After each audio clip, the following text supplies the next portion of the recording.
जय श्रीराम। ल गौरी घाटको हनुमान मन्दिर है। ल आज विशेष गरी मङ्गलबार है, साउनको पहिलो मङ्गलबार।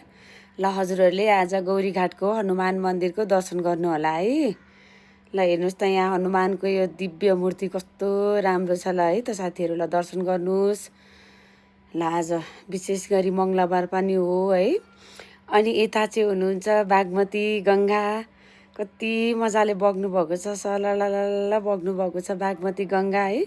कति सङ्लो पानी छ, एकदम कञ्चन पानी, केही पनि फोहोर छैन, कस्तो मजाले बग्नु भएको छ। बागमती गङ्गाको पनि दर्शन गर्नु, ल हनुमानको पनि दर्शन गर्नुहोस्। यहाँ हनुमानजीले केरा खाँदै हुनुहुन्छ है।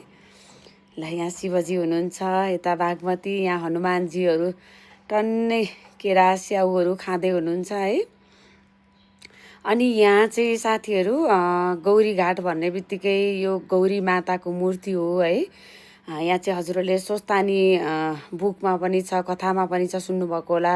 पार्वती माताले नुहाएको ठाउँ, स्नान गरेको ठाउँ है। यो चाहिँ गौरी घाट, यो स्नान गरेको ठाउँलाई चाहिँ खासमा गौरी घाट नाम रहेको हो है। यहाँ चाहिँ पार्वती माताको मूर्ति पनि छ। यो चाहिँ पार्वती माताले स्नान गरेको ठाउँ हो। यो पनि दर्शन गर्नु होला हजुरहरूले है। हेर्नु न बागमतीको पानी कस्तो राम्रो सङ्लो छ है।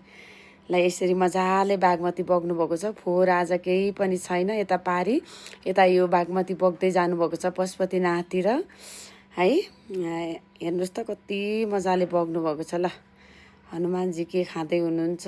ल यता चाहिँ पशुपतिनाथतिर यहाँ गणपति बाबाको मूर्ति भयो।